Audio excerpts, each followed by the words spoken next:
go. 3, 2, 1. Give it a little second.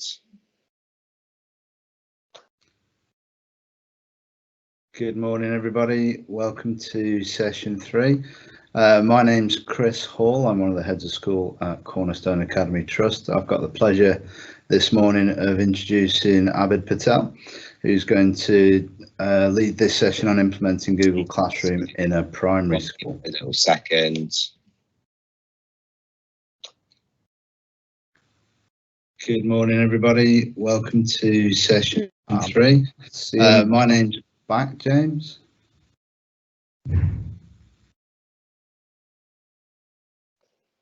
Apologies, everyone. We've got a bit of a loop going on. Abid and Chris, could you leave the call for a second and then rejoin, and then we'll restart?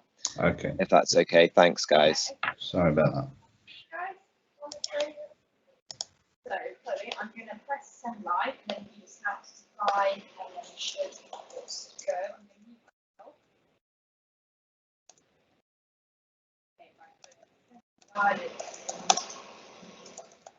Okay, wait, 5. Good morning, and welcome to all our attendees. If this is your first meeting today, I hope you have a brilliant day with us. I'd like to introduce myself. I am Chloe Parents, and I'm one of the lead teachers here at Cornerstone Academy Trust. And I work a lot to do with global learning, so I'm really interested in our speaker today, and I'm honoured to introduce Summer Shah. She is the Assistant Digital Learning Advisor. She's an experienced educator based in London. She's currently working with community schools, and she supports with their digital learning there. Hi. She's an MI Fellow, and she was selected to Director of the UK for Microsoft for their E2 education. Okay, yeah, sorry about that, folks. We had a false start there.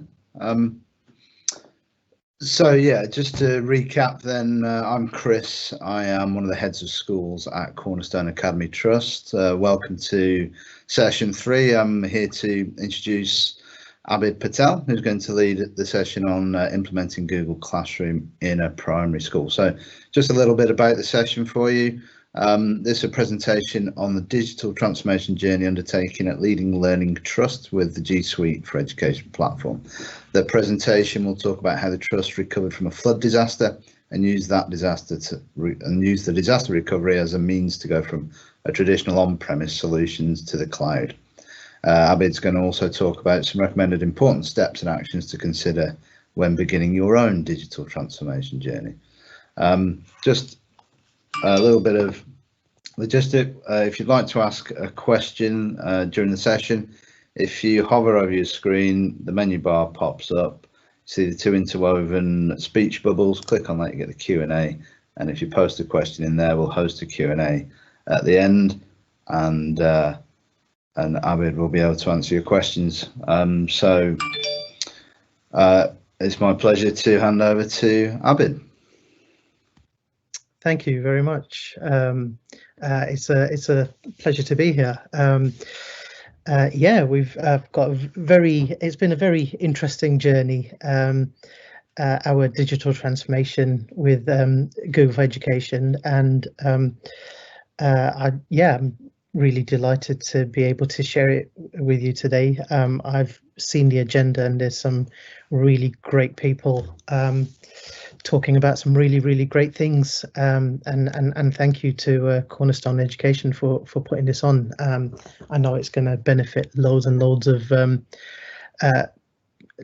schools around the country, and globally, I'd like to say, because I think that's one of the things that COVID-19 has shown us is virtual platforms can make us very borderless in a way, and that's been a real help for me in terms of some of the stuff that I've been delivering online, and I'll touch upon some of that later on. But as for me, who am I? So I'm Abid Patel. I'm the IT director at the Leading Learning Trust. We're a small multi-academy trust of 2 primary schools in Newham, East London. I've been based at the school, I was based at one of the schools pre-trust inception in 2014, and then we became a multi-academy trust in 2016 when we took on a local school which was struggling after a poor Ofsted in 2016, and that's when I became the IT director for the trust, and then or IT manager for the trust at the time, and that's when we started our digital transformation journey. And there were all sorts of plans in place, and then those plans went out the window, as we'll talk about, due to a flood. And then yeah, we went on to move to G Suite for Education at the time, and we've now done that at both of our schools. Good news is we had enough stead at both of the schools, and one of the schools was already outstanding and continued there, and the other school that was in special measures went from special measures straight to outstanding, which was a great result for everyone and the hard work. And I'd like to think the digital strategy played a key role in that. I'll keep kicking and screaming that it was, but some of the leaders might say teaching and learning also did. But you know, we worked very well together, hand in hand.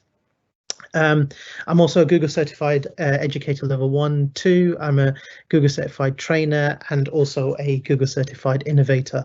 And I'll talk more about the certifications later on in the presentation, but also talk about the fact that the reason I have got those badges there are because of the journey that Google has allowed me to, the Google for Education platform has allowed me to embark on. And if you'd told me back when we started this in 2017 that I'd be here today as all of these things and delivering sessions like these, I would have told you, you know, you need to get your head checked out, because for me, this was just implementing a new IT system, just installing a new piece of software. Like, you know, when a teacher comes and says, can you please install Adobe Photoshop on the computers, you do it, and that's it. You know, no one asks you to come and talk about your strategy with deploying Adobe Photoshop. Well, I just pressed next, finish. That's it. And that was it. And yeah, it's not quite the same with digital strategy, but I will admit at the start, when there were loads of when we were getting loads of interest from people saying, oh, this is amazing, how have you done that? And then I had Google come to me and say, oh, can you talk at our offices about the platform? And I was just like, all I've done literally is take files from the server over here and then put them into the cloud over there. At the time, it didn't seem anything fascinating at all, but yeah, it's been a crazy journey that's blown up wilder than I could have expected, and in all sorts of good ways. So yeah, today I'll be talking about the story of our strategy at Leading Learning Trust. And it's funny, when I was designing these slides, I designed them in Google Slides, and I just pressed a few buttons to talk about the sort of themes and things like that, and suggestions, and it suggested this background image, and I thought it was quite apt, because at the time it has at times felt like walking a tightrope bridge, because yeah, it's change. Digital strategy, digital transformation is change in very uncomfortable ways, shall we say. I always argue that IT changes every single day, and yet we've been so held back in schools for so long. When I started at my most recent school in 2014, they were still running Windows. Some machines were on Windows XP, some were Office 2003, and that was in 2014. You know, 11 years later, and they're still running software that is not even supported by Microsoft anymore. And I think there's always been a culture in schools of that, you know, we can't afford to look at digital strategy and digital transformation change, because we're heavily focused on delivering the teaching and learning, because Ofsted could turn up at any moment. And if we start to embark on this change, which might require us to change our delivery and procedures, then these kind of things are going to impact on that heavily, and so it's a risk we're not willing to take. And I think the platform has changed so much now where it's not a case that's possible.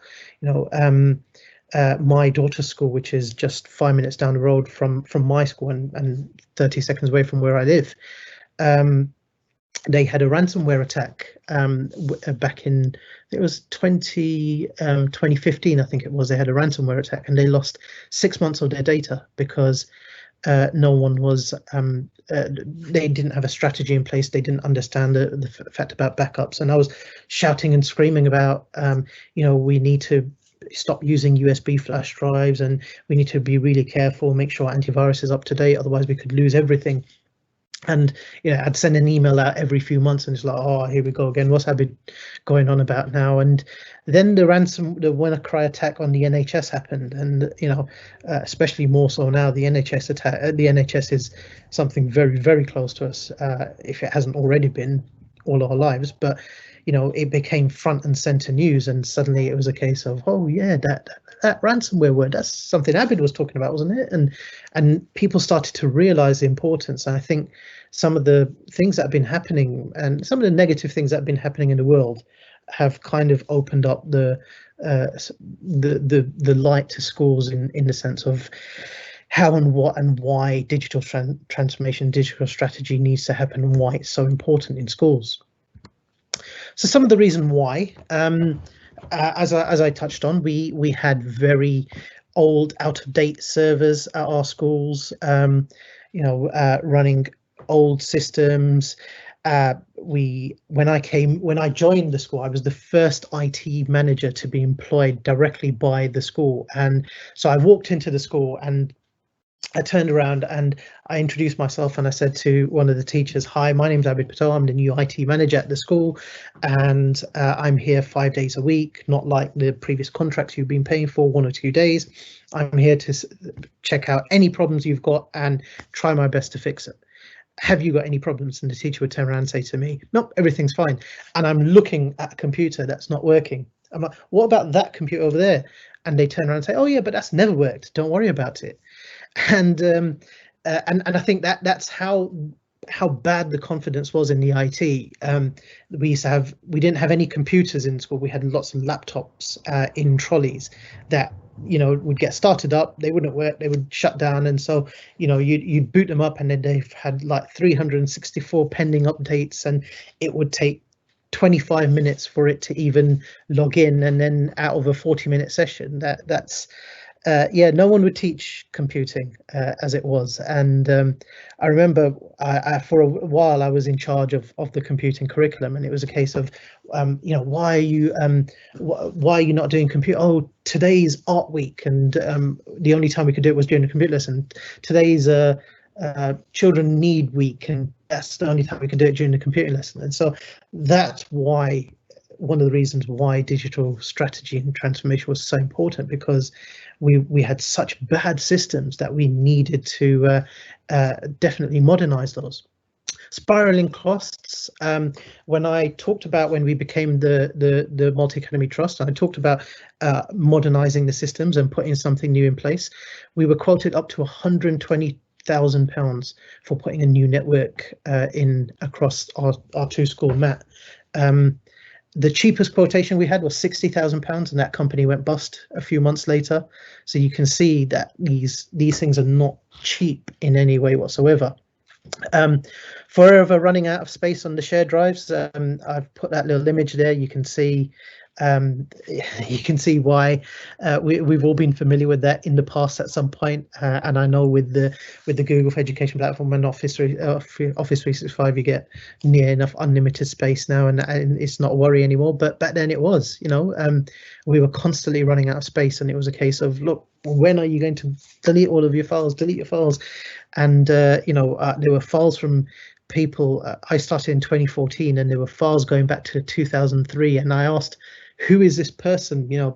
John Smith, and no one had ever heard of John Smith in the school before. And I'm like, well, we really need to delete his files if no one even knows who he is.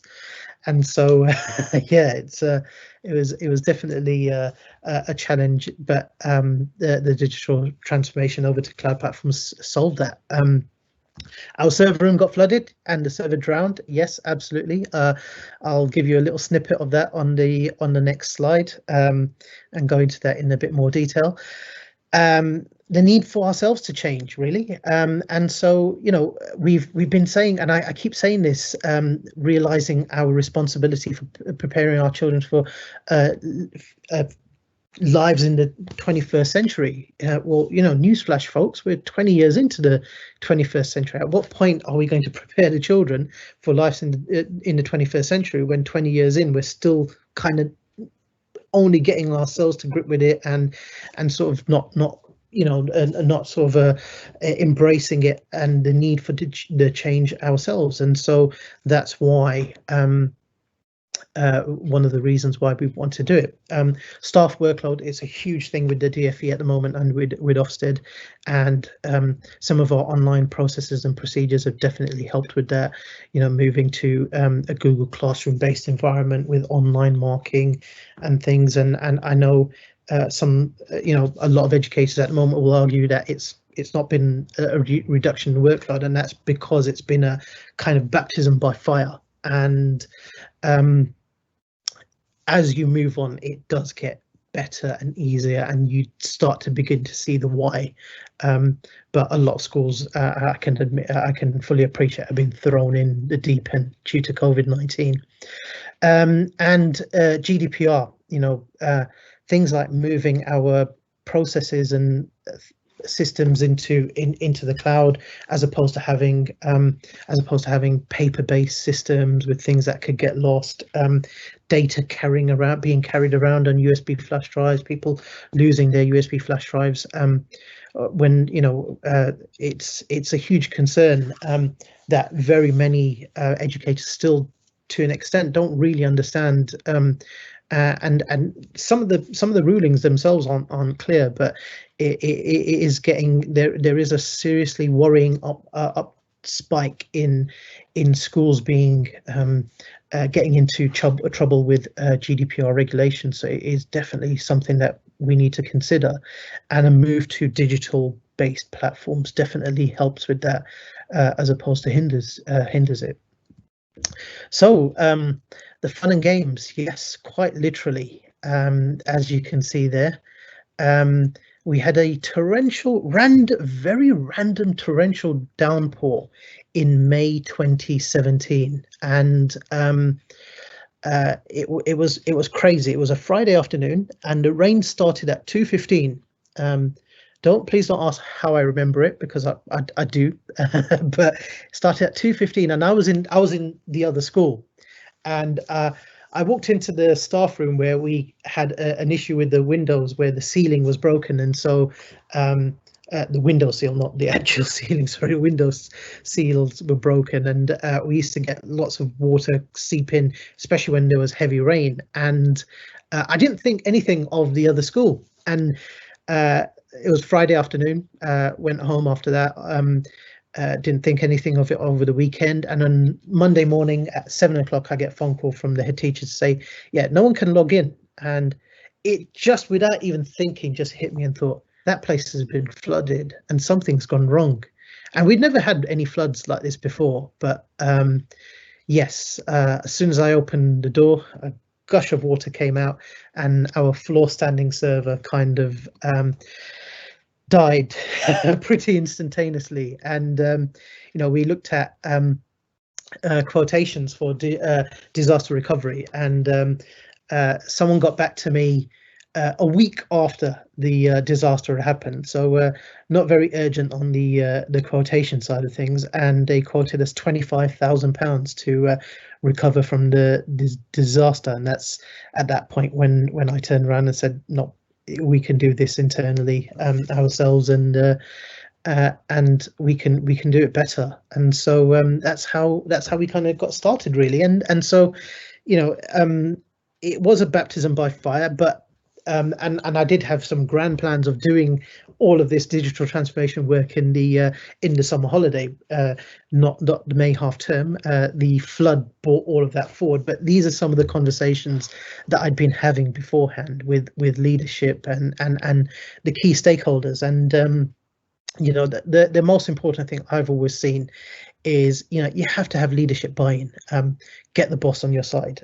You'll find once leadership on board, the entire process becomes so much more easier. And it's challenging because, you know, without trying to be ageist, you know, leadership teams tend to be people who have been working in the industry for a while, and so you know, there's that very heavy traditional understanding of how schools work, and schools work well, especially if you're an outstanding school. And so it's a case of sometimes, you know, it works. Why it's work? Why break it? Or why try to break it? And there's many reasons why. But it's important to sit down with the leadership teams and discuss with them why we're doing this, how, the why, what benefits it's going to bring. The changing platform for when we go to when our children start to go into the working environment. And I put the efficiencies works every time, and I always apportion that to cost efficiencies. You know, we, from moving to a cloud platform, moving more digital, we moved away from paper-based systems. We stopped printing letters to parents. You know, we were, across our trust, we've got 1,300 pupils, and at the time we didn't have a printing strategy, so we used to print that on normal desk-based printers, which cost like 15 pence per minute. I'll let somebody else do the math, but you know, you'll see 15 pence per page, sorry, not minute, and you'll see the costs just spiraling up like that. And so, you know, the efficiencies that we saw were really great, moving to more on cloud-based platforms as opposed to on-premise.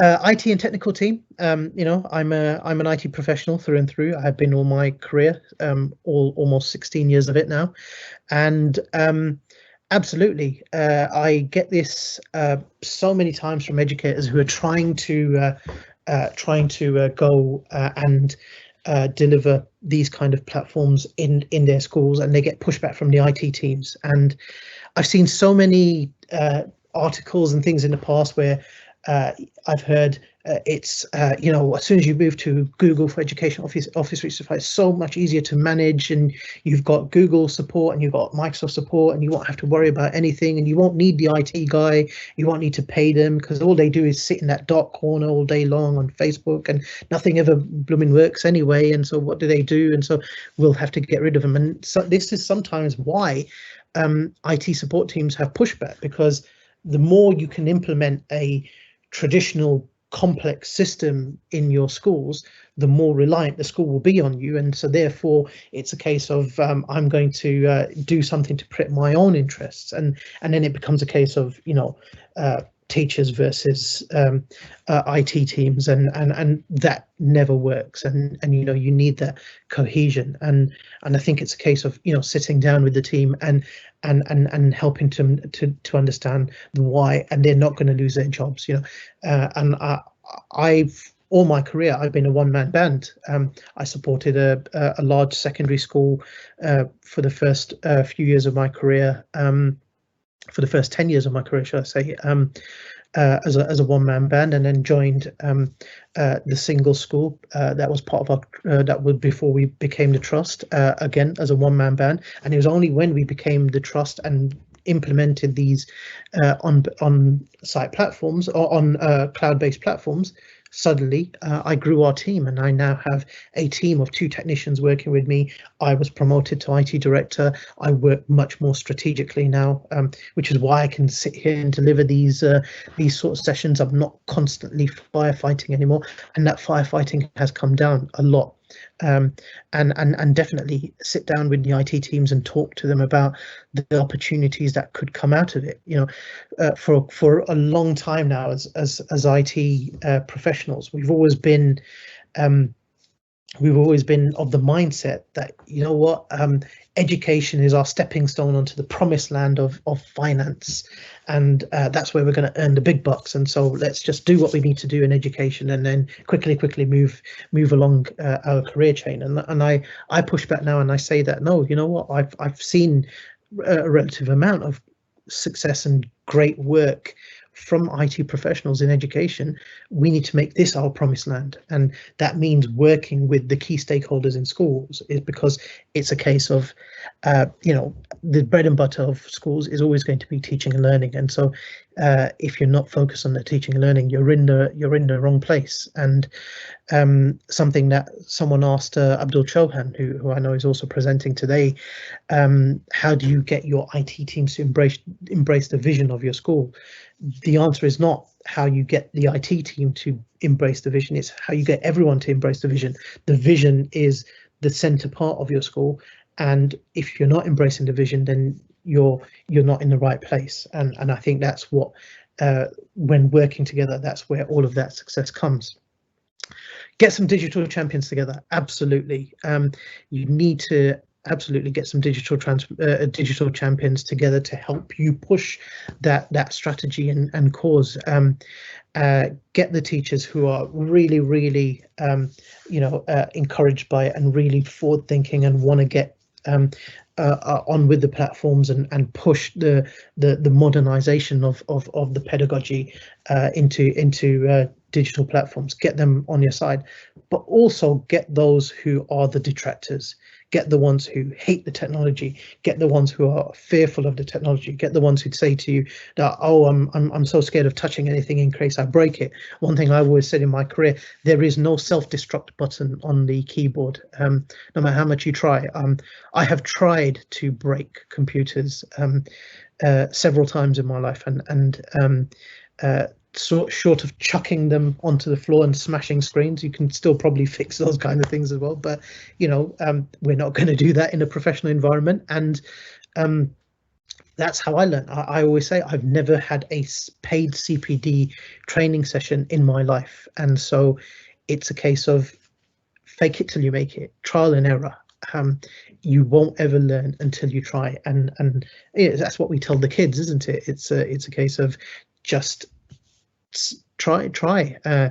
If at first you don't succeed, try again. Have to get the cliches in there, isn't it? But it's really important, because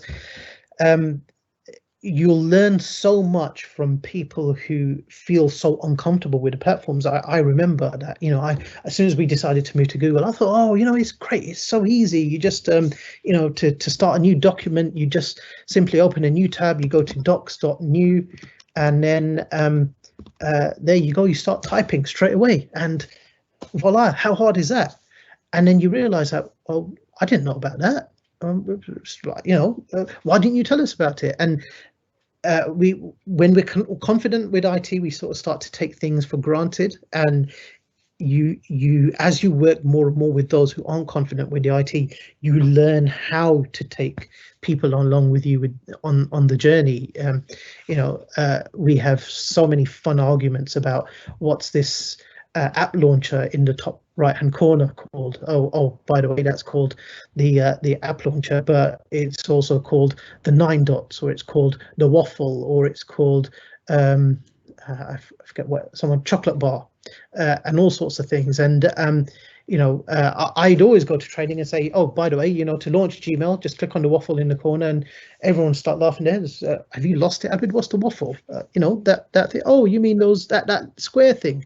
Yeah, that's the waffle. And it's those kind of simple things that you'll learn through having this team together with you and having these discussions on what you need to do to move forward.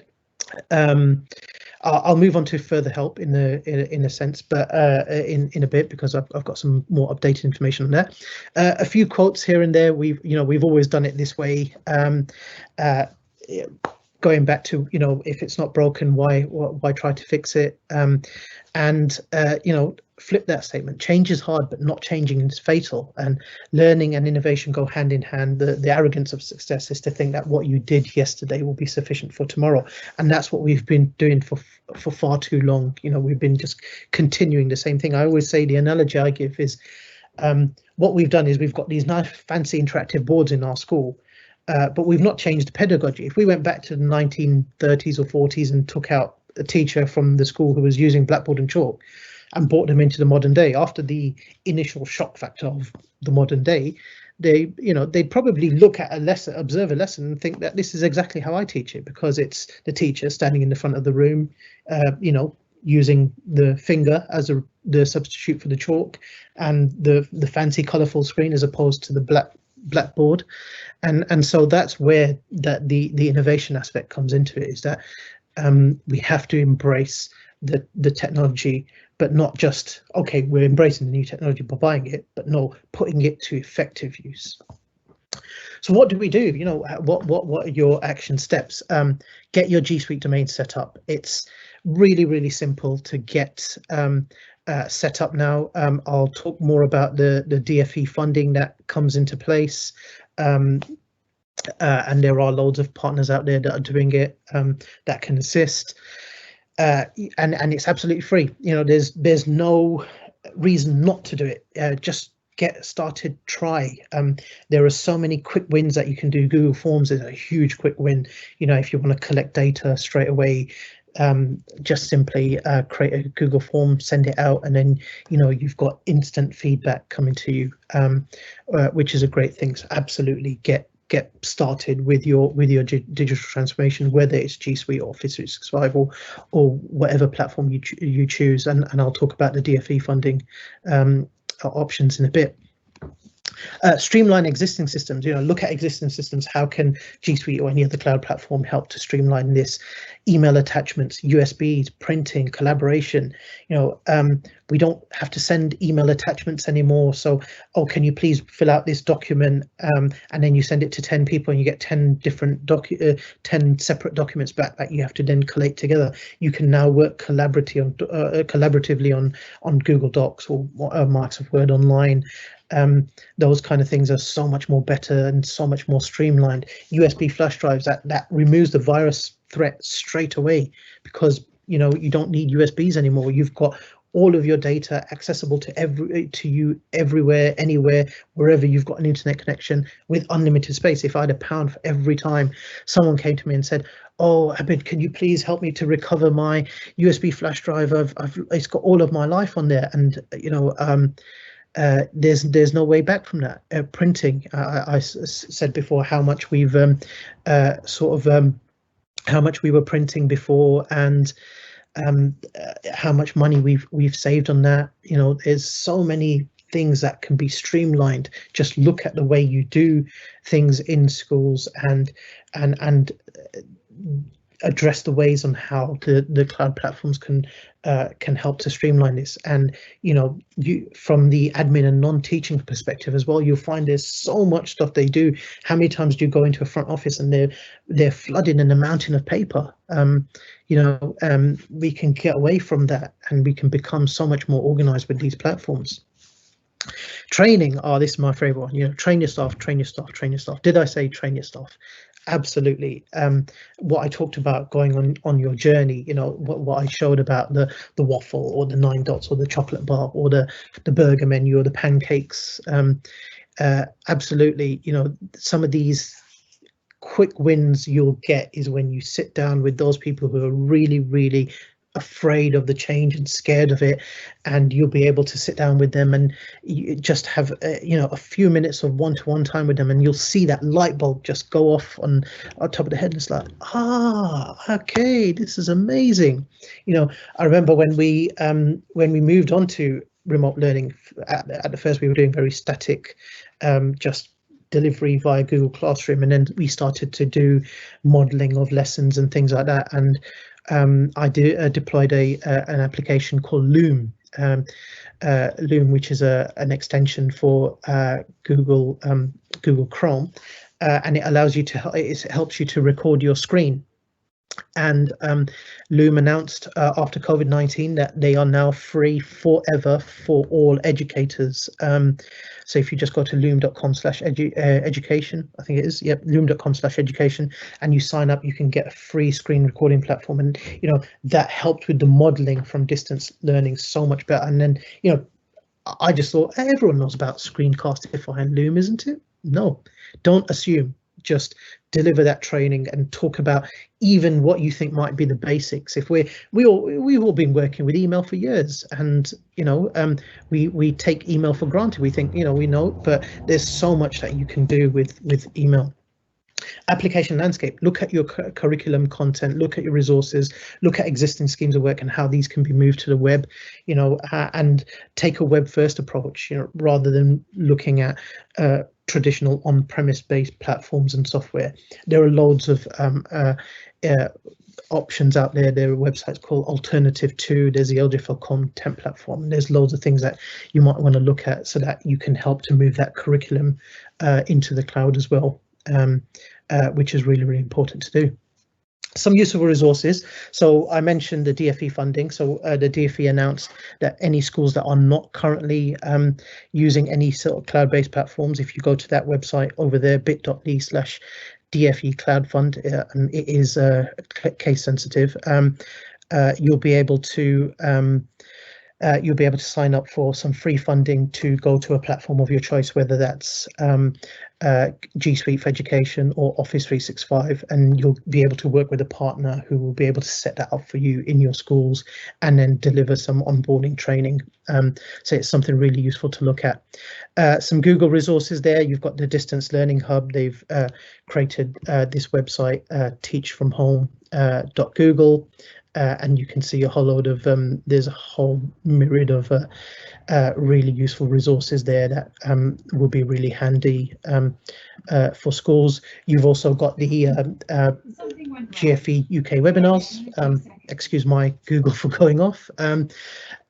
You've got the distance learning webinars. You can watch loads and loads of their previous webinars that they've done. They were delivering webinars through the main lockdowns were happening 3 days a week, but there's so much that they've talked about there about getting started with Google for Google Classroom and G Suite and loads of stuff. And if you go onto this webpage and click on past webinars, you can watch all of them. They're all on YouTube, and there's some really great partners who have delivered that. And then if you've got confident IT teams in the background in your schools, there's a quick start, a very, very comprehensive quick start guide that Google have made there, and it goes into full detail as to what you need to do to get set up and get started with G Suite for Education, which is really, really handy and useful. And if you want to work with your IT teams internally on doing that, then this will be really, really useful to do. For those schools that are already on G Suite for Education, there are Google Educator groups. I forgot to mention I'm also the leader for the Google Educator group, GEG UK.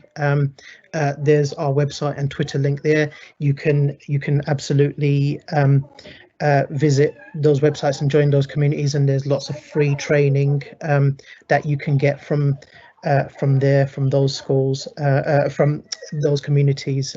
It's absolutely free. There's no cost associated to any of this, and it's pure grassroots communities helping to help other schools on their journey. And we, as part of that, we also then founded the Global GG, which is global GEG leaders from around the world working together, because we're all kind of doing the same thing with a few quirks here and there.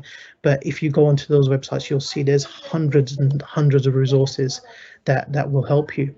And then finally, I just wanted to talk about the Google Certified Innovator Program. I was very fortunate to become a Google Certified Innovator in 2019, and as part of that, you try to find a problem in education that needs solving, and then you apply and you get selected for the academy, and then you work for a year on a year-long project. My problem was all around digital transformation, how we can boost it in schools. COVID happened, people have accused me of being the push behind COVID to get people onto digital platforms. I can assure you I didn't. But as part of this, I'm going to be delivering an event purely online called It Just Works. And it's going to be celebrating great digital transformation across schools around the world, and how they've started their journeys and what they do to engage the digital learning for all of their pupils. Again, it's an absolutely free event, and I'd love for more and more people to just hear those stories of success and celebration. And then hopefully someday soon, when we can go back to face-to-face in-person events, it will be a full day's in-person event with lots of breakout sessions that we can hopefully then help schools to develop their own transformational strategies and journeys. So please do sign up. It's on Monday the 20th at 4 p.m. here in the UK, and it'll be streamed live to YouTube. So I'd love to see everyone there. And that's pretty much from me. Thank you very much. Excellent. Thank you, Abid. Really informative session there. Interesting how crisis seems to be the driver for digital transformation, whether it be flooding or COVID. So we do have a few questions here on the Q&A, so I'll just share those with you. We've got Louise asking, does Google Classroom work well with Key Stage 1, or is it more suited to Key Stage 2? We have been using it with Key Stage 1. Absolutely, we've been using it across our schools. There are loads of things that will make things easier for the children to log in, which is usually the hardest part, because most schools will have these obscure sort of logins that have been given to you by a third party. There are tools out there, such as some things like there's a company called Clever Badges, and there's also a company called One that do QR codes that you can give the child a QR code, and they just point the QR code to the webcam and it automatically logs them in, and things like that. So there are loads of things that you can do to sort of help to make your life easier in that sense. But that's where the tools such as Loom and Screencastify come really in handy, because they will help to model the learning as well. So we've definitely embraced it across Key Stage 1 and 2. Yes, it's obviously more powerful in Key Stage 2, but that's not to say it can't happen at Key Stage 1 and early years, because you know, the children are using devices. They're used to using devices at home. They're surrounded by devices in some way or another. We've obviously learned through COVID-19 that maybe families don't have multiple devices for multiple children who need to do distance learning, but you know, there isn't such a fear factor as there is, and we've definitely used it in schools. Yeah. Excellent.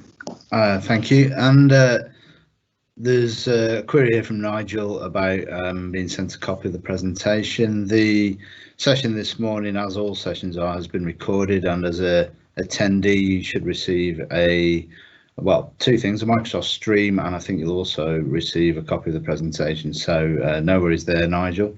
A couple more coming in here too. Anna's just asking, Abid, if you could just show the details for Monday the 20th again, please. Could you just share that screen? Yep. There we go. That's my event there.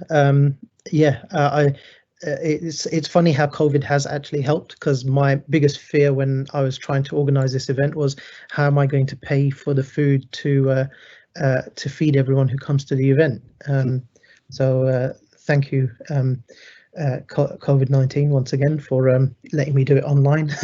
So please bring your own snacks is what I'll say. But absolutely, I'd love to see everyone at this event, and you'll get to hear so many great things that other schools are doing. We've got a few schools in London. We've got some schools from the Northwest. We've got a school from Ohio. We've got a school from Chelmsford in Essex, multi-academy trusts, sorry, I should say, that are going to be talking about what they've been doing with digital transformation long before COVID, and obviously during COVID shutdowns as well. So yeah, follow us on Twitter. That's the easiest way that you'll find updates for that. It's _justworks, or follow me on Twitter. I'm Abid_Patel. Great, we've got a couple more questions here. We do need to try and wrap for 11:30 to allow anybody who signed up for the keynote presentation to attend that one, but just to share these on with you quickly, Abid, we've got Nigel asking again, did you find it difficult to get all teachers on board? Absolutely. It's what I talked about is, setting up that digital champions team within the school. Absolutely, it was changed, and that's what it is, I see a wonderful meme online of who wants change, and everyone puts their hands up, and then who wants to change, and everyone puts their hands down. And it's a case of it's the most uncomfortable thing, and you have to sit down with the teachers and help them to understand the why. And from my perspective, it was a case of we couldn't maintain what we were going forward, especially from a finance perspective as well. So we had to help definitely understand. But sitting down, I ran about 10 equivalent sessions as to why we were doing for every teacher possible. If you were absent, you came to session 2. If you were still absent, you came to session 3. I delivered the same session 10 times just to make sure everyone got the message as to why we're doing this. Great, thanks. And the final question, I think there's a long and a short answer to this one. It's a conversation we were having just before the presentation. It says, what is the difference? This is from Fazana. What's the difference between Google Classroom and Microsoft Teams? There are very many differences, and yet very many similarities as well. I mean, the best thing I would suggest is if you're not on either platform, sign up for a free Hotmail account, or Outlook.com account as it is. Sign up for a free Gmail account. When you sign up for these accounts, you get all of those apps in the background. So with the Gmail, you get Google Drive, and then you get Docs, Sheets, and Slides, and you can use those and experience those. If you sign up for an Outlook.com account, you get OneDrive, and you get Word Online, PowerPoint Online, Excel Online, and then Google Classroom is purely web-based. Teams is web-based, and also you can have an app running. And I would probably say Teams has come a long way, and it's become a lot more powerful, and it integrates all of the virtual meeting or video conferencing and the chat and all of that teamwork into one app. Whereas with Google Classroom, you've got Classroom, and you've got Meet, and then you've got Chat, and you've got all of those other differences. So they all kind of deliver similar things, but in slightly different ways. And I think it just comes down to personal preference, really. But I would definitely pilot both, and there's no harm in your schools signing up for both before you decide to choose your platform. So we signed up for G Suite and Office 365. I've got an Office 365 tendency that I use just to keep up to date with sort of what's going on, and then answer these sort of questions, really. So absolutely, that's what I would suggest is take a look at both, and then experience and use them and play around with them, and then make your decision from there. Excellent. Well, thank you for the session today, Abid. It's been really informative and lots of practical stuff in there. So many thanks, and thank you for joining us. That does draw us to a close. So if you are intending to go to that keynote, time to pop over to that one and enjoy the rest of the day at the EdTech Festival. And thanks once again to Abid. Thank you very much. Okay, that draws us to a close.